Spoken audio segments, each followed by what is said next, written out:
बिस्मिल्लाहिर्रहमानिर्रहीम। 10th class आज की वीडियो में हम चैप्टर 12 वेव्स के लॉन्ग रिस्पांस क्वेश्चन सॉल्व करेंगे। फर्स्ट क्वेश्चन है, how does a wave transfer energy without transferring matter? How does this principle apply to the different media like ropes, water and air? कि जो wave है वो energy को transfer करती है, matter transfer किए बगैर ऐसा कैसे मुमकिन है वो हमने बताना है। और इसके ऊपर जो जैसा कि रोप है, रोप में वेव प्रोड्यूस होती है, वाटर वेव्स हैं, या एयर में वेव प्रोड्यूस होती है। तो इन तीनों में हमने ये बताना है कि कैसे ये प्रिंसिपल अप्लाई होता है जिसके ज़रिए से मैटर ट्रांसफ़र किए बगैर एनर्जी ट्रांसफ़र होती है। तो सबसे पहले हम ये देखते हैं कि वेव्स एनर्जी ट्रांसफ़र करती है, मैटर को ट्रांसफ़र नहीं करती। वेव बेसिकली है क्या? एक डिस्टर्बेंस है या ऑसिलेशन है जो कि एनर्जी ट्रांसफ़र करती है। किसी भी मीडियम में जब वेव ट्रैवल कर रही हो तो एक पॉइंट से दूसरे पॉइंट तक मैटर मूव नहीं करता बल्कि एनर्जी मूव करती है, एनर्जी ट्रैवल करती है। अब इसमें होता क्या है कि जो पार्टिकल्स होते हैं वो अपनी फिक्स पोजीशन पर रहकर साथ वाले पार्टिकल्स को एनर्जी प्रोवाइड करते जाते हैं, जिससे वो वेव जो है वो एक हिस्से से दूसरे हिस्से की तरफ चली जाती है, जिसके नतीजे में मैटर ट्रांसफ़र नहीं होता बल्कि एनर्जी ट्रांसफ़र होती है। इसको हम एग्जांपल्स की मदद से समझेंगे तो आपको ये कॉन्सेप्ट क्लियर हो जाएगा। इसमें सबसे पहले ये देखते हैं कि ये वर्क कैसे करता है। जब वेव पास करती है किसी भी मीडियम से, कोई भी मीडियम है, लेट्स सपोज एयर है, उससे वेव पास हो रही है, तो जो पार्टिकल्स होते हैं मीडियम के वो वाइब्रेट करते हैं एक फिक्स पोजीशन के अक्रॉस। ठीक है, जब वो वाइब्रेट करेंगे तो उनकी वाइब्रेशंस की वजह से एनर्जी उनके साथ वाले पार्टिकल्स को मुंतकिल होगी।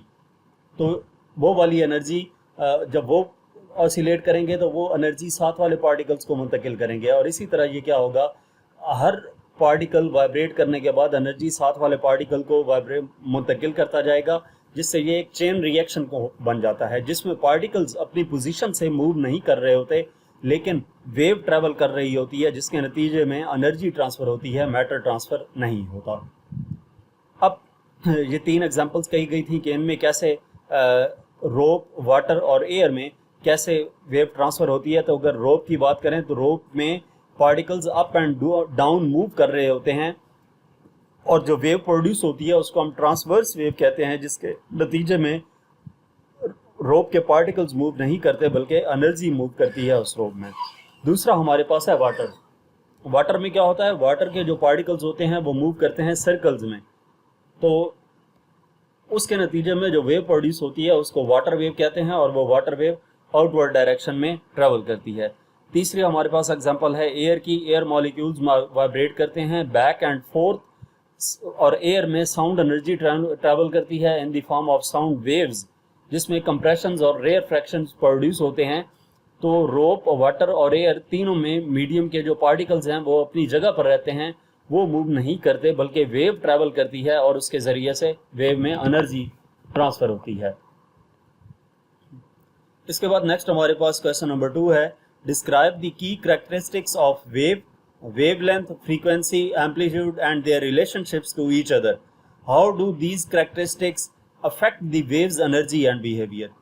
क्या बताना है, की कैरेक्टरिस्टिक्स बताने हैं वेव के, वेवलेंथ, फ्रीक्वेंसी और एम्पलीट्यूड है, और इनका आपस में रिलेशन क्या है।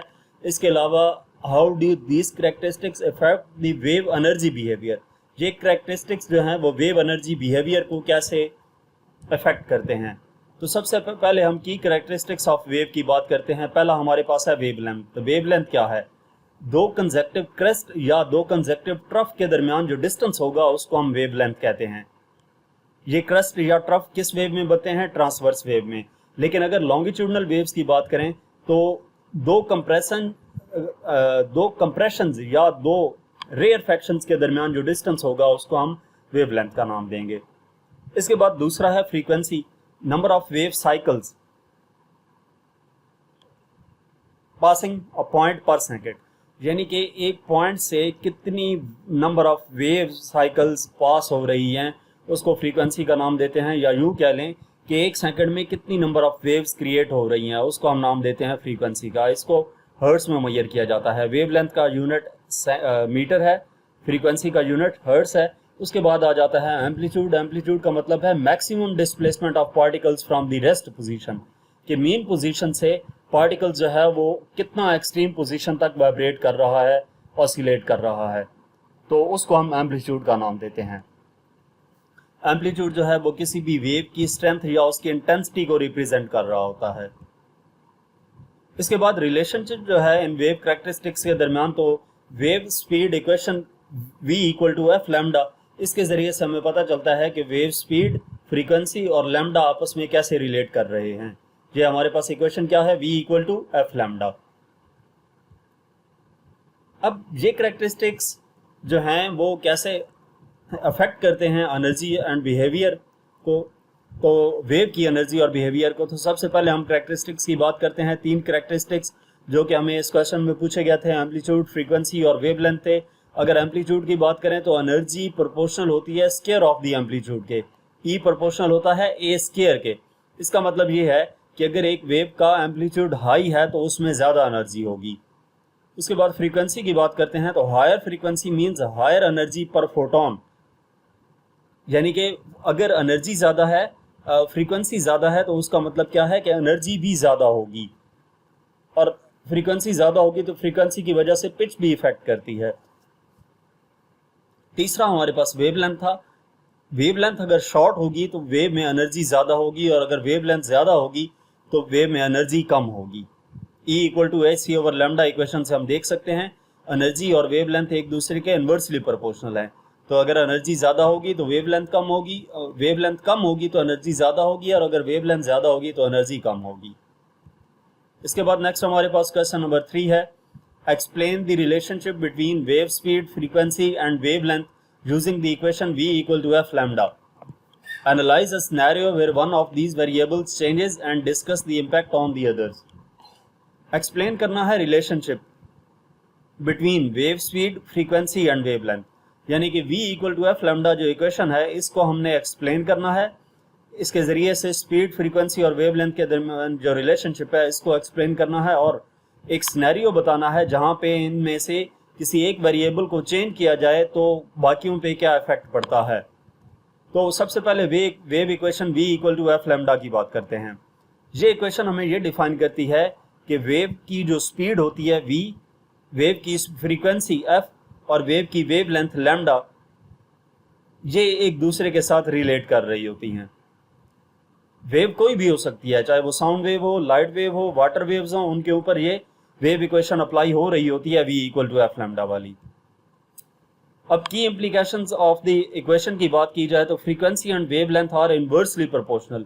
फ्रीक्वेंसी और वेवलेंथ इनवर्सली प्रोपोर्शनल है, यानी कि f अगर इंक्रीज होगी तो वेवलेंथ डिक्रीज होगी, और अगर फ्रीक्वेंसी डिक्रीज करती है तो वेवलेंथ इंक्रीज करती है। उसके बाद वेव स्पीड की बात की जाए तो ये वेवलेंथ के डायरेक्टली प्रोपोर्शनल है, यानी कि अगर speed of the wave increase करती है तो वेवलेंथ भी इंक्रीज करेगी, और अगर स्पीड ऑफ वेव डिक्रीज करती है तो वेवलेंथ भी डिक्रीज करेगी। इसके बाद तीसरा जो है वेव स्पीड एंड फ्रीक्वेंसी, जो वेव स्पीड की वेव है, किसी भी वेव की स्पीड है वो डायरेक्टली प्रोपोर्शनल है फ्रीक्वेंसी के। इसका मतलब क्या है कि अगर वेव की स्पीड इंक्रीज कर रही है तो फ्रीक्वेंसी भी इंक्रीज करेगी, और अगर वेव की स्पीड डिक्रीज करती है तो फ्रीक्वेंसी भी डिक्रीज करेगी। इसके बाद हमने एक सिनेरियो डिस्कस करना है जिसमें एक वेरिएबल को चेंज किया जाए तो बाकियों पे क्या असर पड़ता है।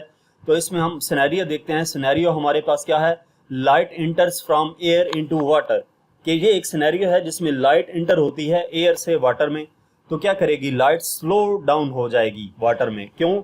क्योंकि इसकी जो वाटर की डेंसिटी है वो एयर की निस्बत ज़्यादा होती है। तो जब रेयर से डेंसर मीडियम में लाइट इंटर होगी तो वो क्या करेगी, स्लो डाउन हो जाएगी। So wave speed v decreases, wave speed v क्या करती है, डिक्रीज कर जाती है। जब लाइट वेव स्लो डाउन होगी, उसकी स्पीड डिक्रीज कर जाएगी, तो frequency f of light remains constant, a property of source. जब फ्रीक्वेंसी कांस्टेंट रहेगी तो इसका मतलब क्या है कि वेवलेंथ डिक्रीज करेगी। ठीक है, तो ये एक हमने सिनेरियो लिया जिसमें लाइट जो है वो एयर से वाटर में एंटर हुई।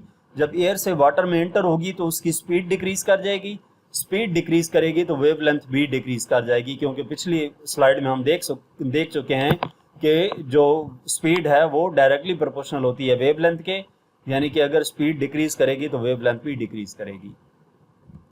नेक्स्ट क्वेश्चन नंबर 4 है, Compare and contrast transverse and longitudinal waves, providing examples of each. Why is this distinction important in understanding wave behavior? कि कंपेयर करना है और कंट्रास्ट ट्रांसवर्स और लॉन्गिट्यूडनल वेव्स को बेसिकली हमने कंपेयर करना है, एग्जांपल्स देनी है और इसके साथ हमने ये बताना है कि ये इनके दरमियान जो डिस्टिंक्शन है ये इम्पॉर्टेंट क्यों है वेव बिहेवियर को समझने के लिए, यानी कि इन दोनों के दरमियान जो डिफरेंस है वेव बिहेवियर को समझने के लिए ये क्यों ज़रूरी है। तो पहले हम ट्रांसवर्स वेव्स और लॉन्गिट्यूडनल वेव्स के दरमियान डिफरेंस देख लेते हैं। अगर पार्टिकल मोशन की बात की जाए तो ट्रांसवर्स वेव जो है वो परपेंडिकुलर टू वेव डायरेक्शन होती है, जबकि लॉन्गिट्यूडनल वेव जो है वो पैरेलल टू वेव डायरेक्शन होती है। इसका मतलब क्या है कि जो पार्टिकल वाइब्रेट कर रहे होते हैं, जिस डायरेक्शन में वेव प्रोपिगेट हो रही होती है उसके परपेंडिकुलरली पार्टिकल्स वाइब्रेट कर रहे होते हैं, और लॉन्गिट्यूडनल वेव्स में जिस डायरेक्शन में वेव प्रोपिगेट हो रही होती है उसके पैरेलल वाइब्रेट कर रहे होते हैं। कॉमन मीडियम की बात की जाए तो ट्रांसवर्स वेव जो है can travel in solids and on surfaces. जो मीडियम है ट्रांसवर्स वेव सॉलिड्स में भी ट्रेवल कर सकती हैं और ऑन दी सरफेसेस जैसे कि लिक्विड की सरफेस पे ट्रेवल करेंगी। इसी तरह लॉन्गिट्यूडनल वेव्स जो हैं वो सॉलिड्स, लिक्विड और गैसेस तीनों में ट्रेवल कर सकती हैं। इसके बाद ट्रांसवर्स वेव्स की अगर एग्जांपल लें तो लाइट वेव्स ट्रांसवर्स वेव की एग्जांपल है, वाटर वेव्स ट्रांसवर्स वेव की एग्जांपल है, और लॉन्गिट्यूडनल वेव्स की बात की जाए तो साउंड वेव्स और अल्ट्रासाउंड जो हैं वो लॉन्गिट्यूडनल वेव्स की एग्जांपल हैं। इसके बाद वेव फॉर्म अगर बात की जाए तो ट्रांसवर्स वेव के केस में क्रस्ट और ट्रफ बनते हैं। क्रस्ट क्या होते हैं? मीन पोजीशन से हाई पॉइंट्स, और ट्रफ क्या होते हैं? मीन पोजीशन से लोअर पॉइंट्स। और लॉन्गिट्यूडनल वेव्स में कंप्रेशंस और रेयर फ्रैक्शंस बनते हैं। कंप्रेशन से मुराद जहाँ पे हाई प्रेशर होगा और रेयर फ्रैक्शंस के मुराद जहाँ पे लोअर प्रेशर होगा।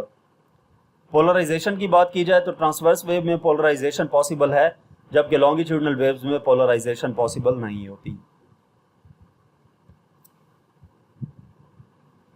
वाई द डिस्टिंक्शन मैटर्स, ये जो इन दोनों ट्रांसवर्स वेव्स और लॉन्गिट्यूडनल वेव्स के दरमियान जो डिफरेंस है ये कैसे मैटर करता है। तो वेव प्रोपेगेशन पहला है हमारे पास। Understanding whether a wave is transverse और longitudinal helps predict how it travels through different media.